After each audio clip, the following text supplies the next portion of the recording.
Our scripture this morning is Philippians, the entire 4th chapter, and the 2nd chapter of Psalms. My dear, dear friends, I love you so much, I do want the very best for you. You make me feel such joy, fill me with such pride. Don't waver, stay on track, steady in God, pray about everything. I urge Euodia and Syntyche to iron out their differences and make up. God doesn't want his children holding grudges. And oh yes, Sygyus, since you were right there to help them work things out, do your best with them. These women worked for the message hand in hand with Clement and me, and with the other veterans, worked as hard as any of us. Remember, their names are also in the book of life. Celebrate God all day, every day. I mean, revel in him. Make it as clear as you can to all you meet that you're on their side, working with them and not against them. Help them see that the Master is about to arrive. He could show up any time. Don't fret or worry. Instead of worrying, pray. Let petitions and praises shape your worries into prayers, letting God know your concerns. Before you know it, a sense of God's wholeness, everything coming together for good, will come and settle you down. It's wonderful what happens when Christ replaces worry at the center of your life.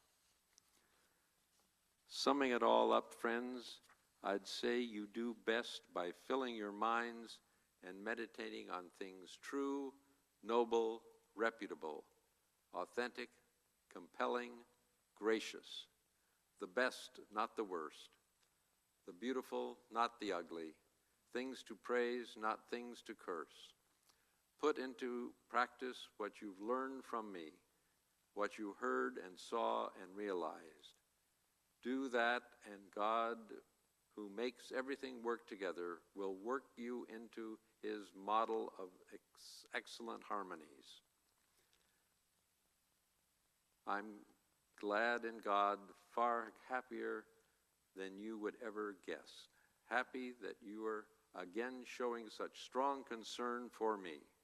Not that you ever quit praying and thinking about me, you just had no chance to show it. Actually, I don't have a sense of needing anything personally. I've learned by now how to be quite content whatever my circumstances. I'm just as happy with little as with much as with little. I've found the recipe for being happy whether full or hungry, hands full of hands empty. Whatever I have, wherever I am, I can make it through anything with the one who makes me who I am. Amen. I don't mean that your help doesn't mean a lot to me. It did. It was a beautiful thing that you came all to get alongside me in my troubles. You Philippians well know, and you can be sure I'll never forget it, that when I first left Macedonia province, venturing out with the message, not one church helped me out in the give and take of this work except you. You were the only ones. Even while I was in Thessalonica, you helped out. And not only once, but twice. Not that I'm looking for handouts, but I do want you to experience the blessings that issue from generosity. And now I have it all, and keep getting more. The gifts you sent with Epaphroditus were more than enough, like a sweet-smelling sacrifice roasting on the altar, filling the air with fragrance, pleasing God to the end. You can be sure that God will take care of everything you need. His generosity exceeding even yours in the glory that pours out from Jesus. Our God and Father abounds in glory that just pours out into eternity. Yes, Give our regards to every follower of Jesus you meet. Our friends here say hello. All the Christians here, especially the believers who work in the palace of Caesar, want to be remembered to you. Receive and experience the amazing grace of the Master, Jesus Christ, deep, deep within yourselves. And then Psalm 2. Why the big noise, nations? Why the mean plots, peoples? Earth leaders push for position. Demagogues and delegates meet for summit talks. The God deniers, the Messiah deniers. Let's get free of God. Cast loose from the Messiah. Heaven-thronged God breaks out laughing. At first, he's amused at their presumption. Then he gets good and angry. Furious, he shuts them up. Don't you know there's a king in Zion? A coronation banquet is spread for him on the holy mountain. Let me tell you what God said next. He said, "You're my son, and today is your birthday. What do you want? Name it. Nations as a present, continents as a prize. You can command them all to dance for you, or throw them out with tomorrow's trash. So, rebel kings, use your heads. Upstart judges, learn your lesson. Worship God in adoring embrace. Celebrate in trembling awe. Kiss Messiah. Your very lives are in danger, you know. The anger is about to explode. But if you make a run for God, you won't forget it. Thanks be to God." As you know, during this month, we're actually talking about holding to God's unchanging hand in the season that we're going through. And I will tell you that we've kind of gone through a whole bunch of stuff. I almost started, just said, read Philippians 2, sit down, that's the sermon. And the reason why that's the sermon is because, isn't it interesting how, as the word goes forth, this dude is talking about, I find such joy. I find such happiness. In all things I've decided I'm going to be okay. And life's going to change. And it's an interesting text, except that you need to understand he wrote that while he was in prison. And he wrote that not only while he was in prison, he wrote that while he was in prison and he was innocent. It's one thing to be in prison when you're guilty. It's another when you're innocent. You feel totally different about it. And so this is Paul, who's writing and talking about, and I love there's a part of that passage where he comes and he says, hey, I appreciate all y'all done for me, but I'm good. I'm good where I am. Now, one of the things I want you to understand is that we're not preaching, and sometimes I think folks who don't come to church every Sunday, they hear one sermon and say, oh, are you saying forget about what's going on? No, go back and listen to my other sermons. We talked about what's going on and how difficulty and everything. But at some point, in order to hold on to God, you're going to have to be committed to something other than reacting to the circumstance. You're going to have to be committed to something other than simply being overwhelmed by the moment.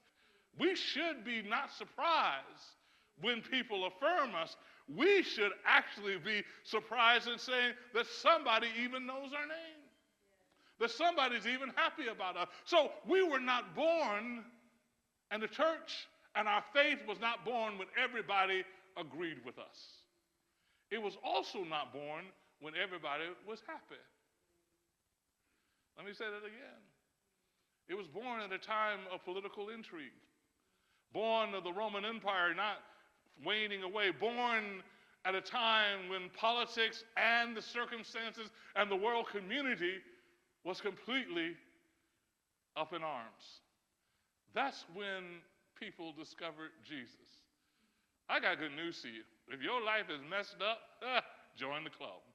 If everything seems like it's against you, that's kind of the moment that Jesus and God is discovered. The question is not to be mad at the moment, but how to get through the moment. The question is not that somehow my difficulties is going to change, by wiping by raising my hands or by saying it'll be over. What do I do to get through and remain who I am? Now, I want you to go back at some point and read Philippians, because he says, look, you should be so happy. In the middle of what you're going through, people look at you and go, oh my God, what is wrong with you? You should be so joyful that people who are not of faith look at you and say, what ails you? You should be in such a state of absolute rejoicing. Not joy, but rejoicing. You know the difference between joy and rejoicing? Joy means I feel good. The rejoicing means I'm bragging about it. I'm bragging about it. I'm realizing, though the moment is terrible, though things are going great, y'all, God is still on our side. And we're going to make it through this. Now, the reason that you have joy in the midst of the circumstances is there are only three reasons. I'm going to be out of here real quick. The first reason that biblically, by the way, there were about 50 verses that I wanted to give to you this Sunday. You don't know something. I cut it down. I cut it down. I just said, let's just do, I cut it down. I could have given you Nehemiah 8 that says the joy of the Lord is my strength. I could have given you a whole bunch of, in the Hebrew, joy is a continual, and I know this is a surprise to people because you've been in church a whole time. People don't talk about joy. Yeah, and did you notice in the Psalms 2? I thought I slipped that in. Did anybody notice what happened in Psalm 2? It says, and God laughed. Oh, y'all missed that, didn't you? Yeah, we didn't tell you about that kind of God, did we? We told you about the God who judged. We told you about the God who's mad. We told you about the God who's evil. I didn't tell you about the God that just look at folks and go, ooh, that's funny. Ooh, look at that. Ooh, Lord. And God is not laughing because somehow God is upset. God is laughing because it's so funny when people think that they are in control. It's so funny when world leaders think they got this sewn up. In fact, I hate to say, there's a lot of person, and a certain person, every once in a while, when you look at the CNN, and you look at the NBC and Fox News, you're just going to have to laugh. Really? Yeah. That is the strangest thing I've ever seen about. Do they really believe this? No, y'all don't know what I'm talking about. I don't know. Maybe you're not like me. Every once in a while, somebody will say something who's a world leader, typically ours, who's a world leader, who'll say something, and you go, are they serious? Really? Do they really believe this? What? You know, and our next reaction is fear. What if the reaction was laughter? They're not going to get away with this. Because you know what? That sounds like Caesar. That sounds like all the despots of history who thought that they were going to win, who thought that it was inevitable, who thought they were bigger than everything else, and all of them are gone. Really, you think that worked? It ain't worked for thousands of years. Oh, we're going to go through something, but in the end, God will win. And so it says in Philippians that because he is connected with that God, he says you should have joy. You should, in fact, rejoice. Because rejoice is something you did. Now, I told you the three reasons you have to have joy. The first reason is to be grateful.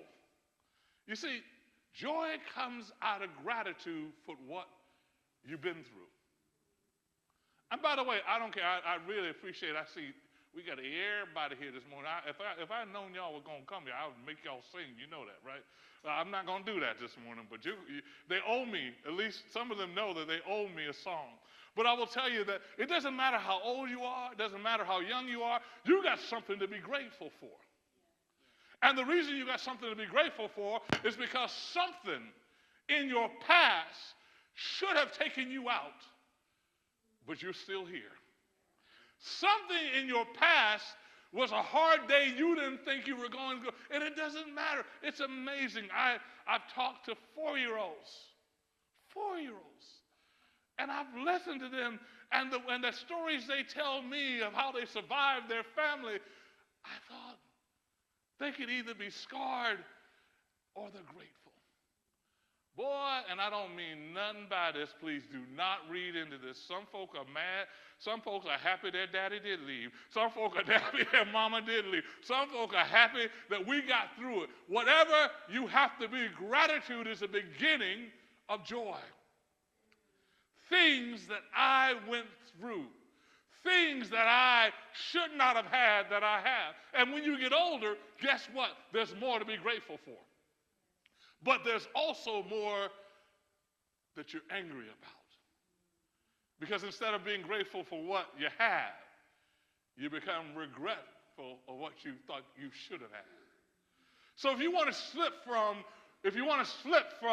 being angry and depressed and whatever, slip from regret to gratitude. Put yourself out a list and say, here are the things that I'm grateful for. Because I'll tell you right now, the things that you are mad about, the things that you are regretful for, that list is easy. And especially if you're in a bad mood. You ever notice how you can always think of who did you wrong? And it usually is a friend that has to come back, the friend that has to tell you, by the way, didn't somebody do you right? Yeah, but they just 1 in a million. That's all it took is one.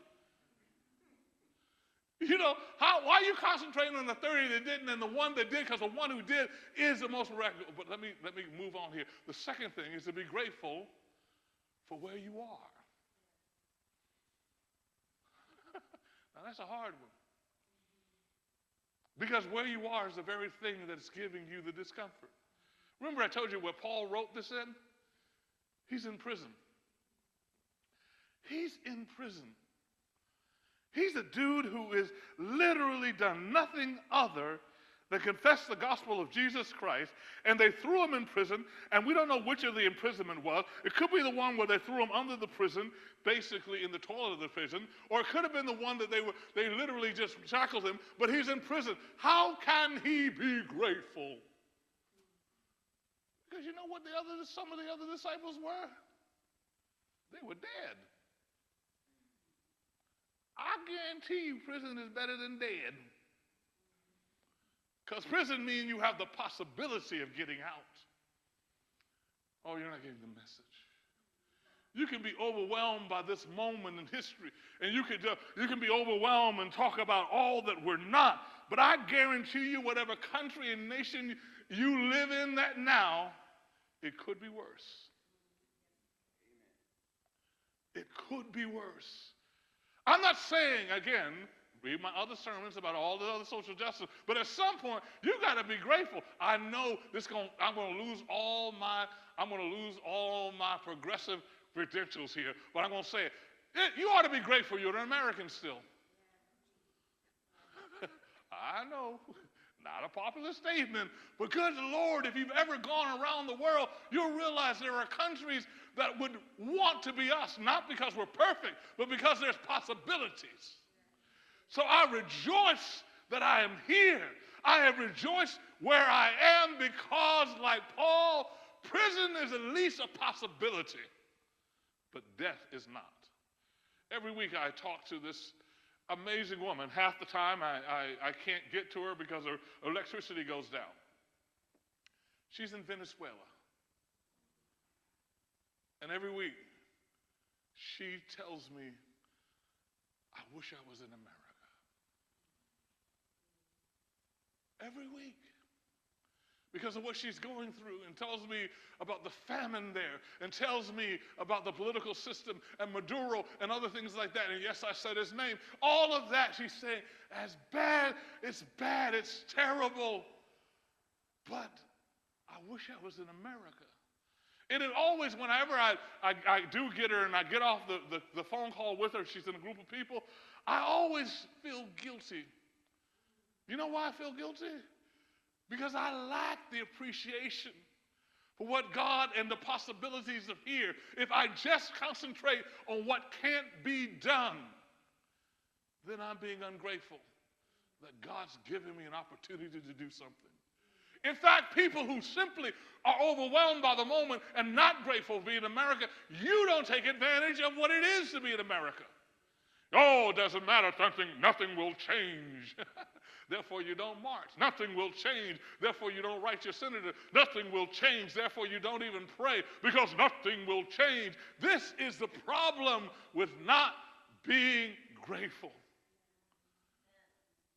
It keeps you from moving forward. Well, you know the third thing I'm about to say, because y'all are brilliant people. Rejoice. Did you read Psalms 2? After God laughs, God gets mad.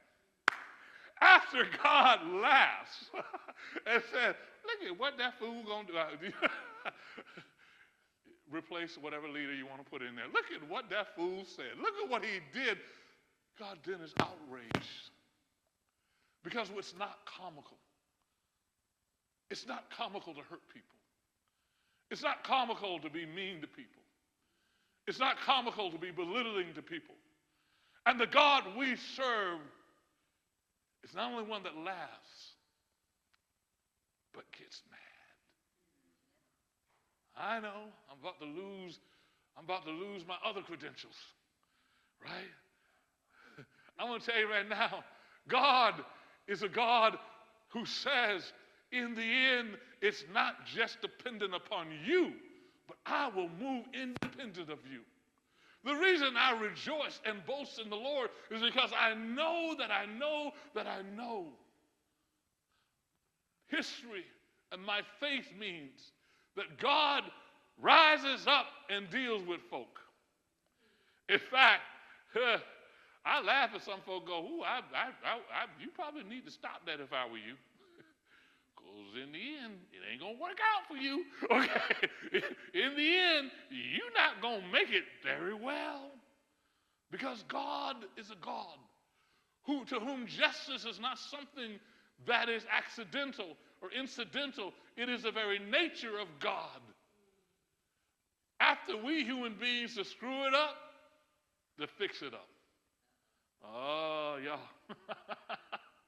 Ooh, I don't know. See, y'all not as happy about that as I am. I'll tell you why I'm rejoicing on that.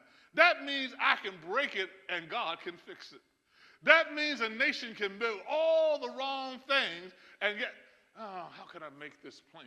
Do you think that whatever's happening in this country right now is because we deserve it? Do you think that we have been so racially wonderful, that we have been so good to immigrants throughout the world, that this is, no, honestly speaking, we don't deserve to be as good as it is right now, but God moved.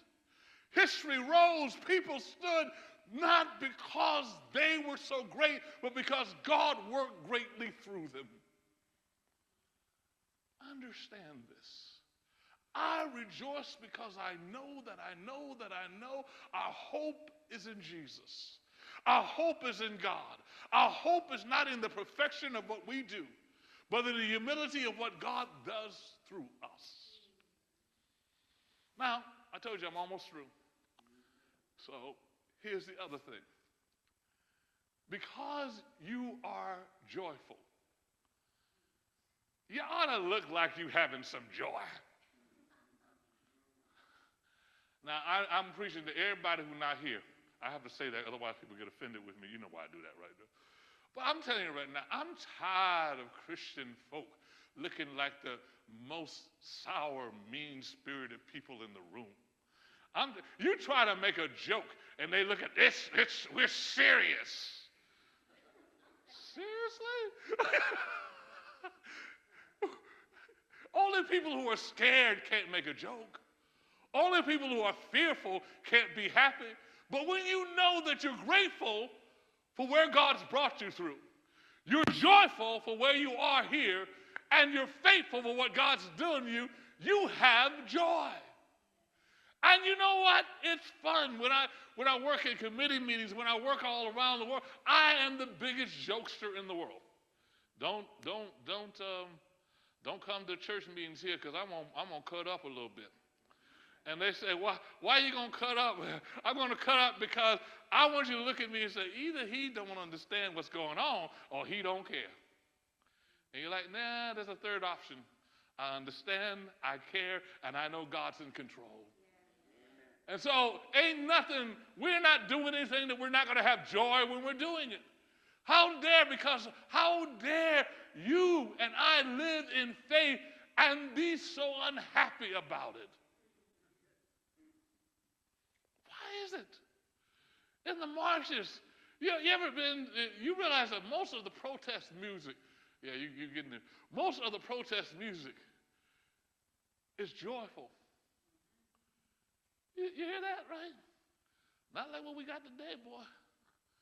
You see them signs up? We're going to kill somebody. Why are you going to kill somebody? You ain't going to kill nobody. Where's the joy?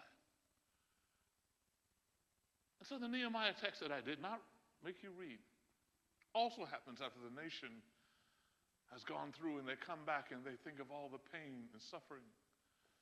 And they begin to cry and weep. And the Lord and the prophet looks and goes, wait a minute, dude. We need to start right now. And literally stops the ceremony. He said, go somewhere and rejoice. Have fun. Party. Because God moved. And if that joy is what is going to get you through. We've got some difficult days ahead. I'm not going to, this is where I let you know I understand. There's some stuff coming at us right now that is bigger than anything we can endure. There's some cuts and there's some belittling reality that are coming at us right now. It will not help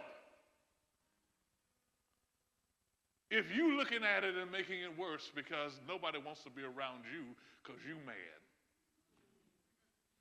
It will not help if we don't smile. Now, I had a list of 10 jokes.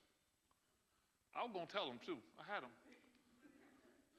But they didn't download to my computer. I thought, well, the Lord saved me because, I'm going to try it. Not everything needs to be anger and fear. Some things ought to be joy and excitement. So, okay, we're going to try this right now. Because y'all used to sing this in the 60s, and I know some of y'all not from the 60s. And you may never have heard this song. I'm so sorry you haven't heard this. I actually am sorry y'all have rap music. I'm sorry. I just want you to know, because, the music we had in the 70s and 80s, we had a lot more dancing. You guys are like, ooh, there's some bad stuff on rap, okay? But so we're going to teach you something. Well, we ready? We changed the words here? You want to, first of all, play the tune. Love and happiness, but this is joy and happiness, something that can make you do right all the time. Hold on for a second. I want you to sing the original song, a little bit of the original song, because I forget, because since we have these younger people, they may not have heard it. And all you saved, sanctified folk who ain't never heard no secular music may not have heard this either. Okay. Now you sing this all the time. You know how to do this. Okay. Let's hear that original song first. Love and happiness, yeah. Something that can make you do right, make you do wrong. Yeah.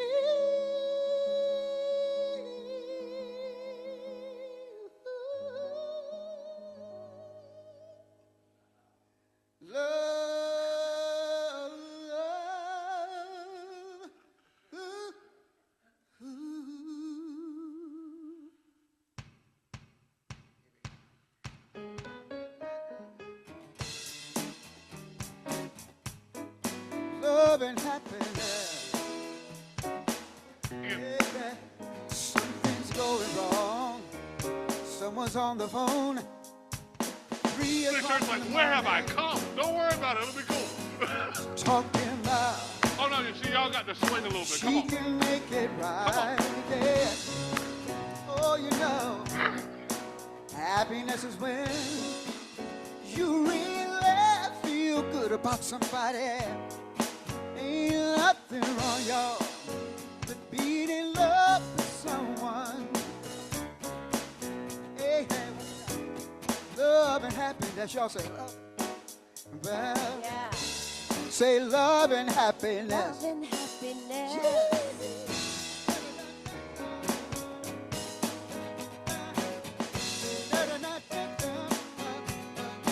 Love and happiness.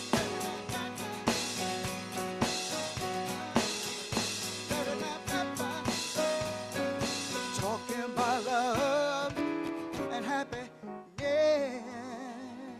We have a young man who just came in here going, what the heck did I walk into? I realized, okay, don't worry, we're going to prove that this is a church in a second, okay? So, I just wanted you to notice how immediately it changed the atmosphere of the room. That's what joy does. That's why we have to be joyful. And by the way, a few of y'all clearly have been to a few concerts. Y'all didn't sing, y'all just started moving. Somebody over there got in the aisle dancing. I think she's danced a few times. That's what faith is. I don't know why we told you the church was supposed to sit down and be quiet and not. This is joy. Now we flipped the song. Do we have the words? Or okay, put the words up because we got to do it. Because okay, joy and happiness. Now flip the song because now y'all know what the song is, right? This is the joy.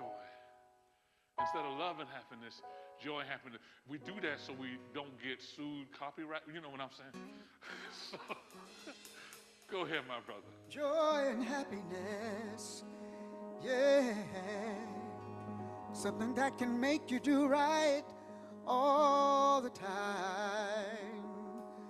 Yeah.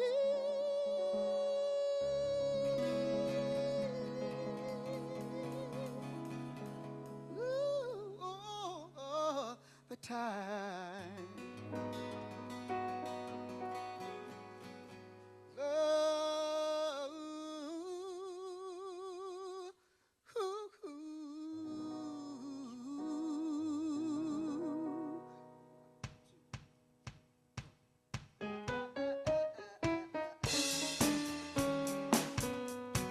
Joy and happiness. Wait a minute. Something's going wrong. Someone's on the phone. 3 o'clock in the morning, yeah. Just talking about how the Lord can really make it right. Well, you know, real happiness is when you really feel good in the Holy One. When something's wrong, just call his name and you'll never be alone. Do it again. Talking about joy and happiness. Happiness. Yes. Joy and happiness. Joy and happiness. Better not stop.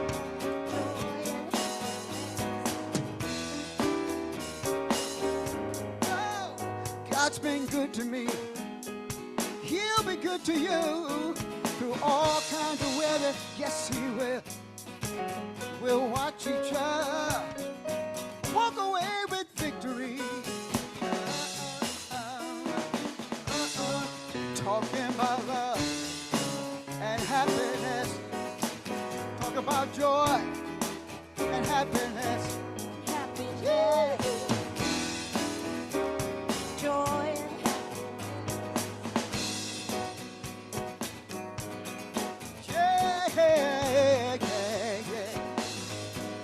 God's love will bring you joy.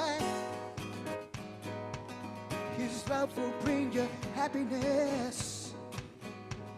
It'll make you come home early instead of staying out all night long. I ain't seen Donald this excited. Talking about the power. As I said, she is dancing before to this tune. All right, folks. We're gonna stop this now. I wanted you to see, it's one thing to preach about joy and look in the scripture. That's what it feels like. When you decide I'm going to be joyful. And I'm going to come into the room and I'm going to be singing joy and happiness. You know, in the middle of, well, what about the cuts? Joy and happiness. What about what certain people say? Joy and happiness, right? What about all the military stuff that's going on? Joy and happiness. Why? Because I know God is going to do it. I know who I am, and I know whose I am. So everywhere I walk in the room, and everybody's looking down, and I'm going, joy and happiness. Okay, see, I gotta let this go. I'm gonna let this go. You got a crazy pastor, and it's the smiles on your face. You good?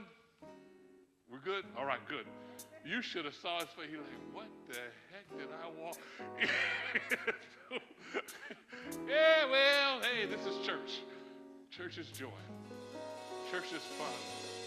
Church is really, give them a hand clap because they flipped that song really well. Is this choir rehearsal day? All right, so choir, you'll be up there doing it soon. So it's now time to take up offering. Isn't that hard to just go flip right into offering? By the way, when I say offering, you should be saying, joy and happiness. I get to give. In fact, let's come on and take up offering. We're going to sing, You Can't Beat God Giving.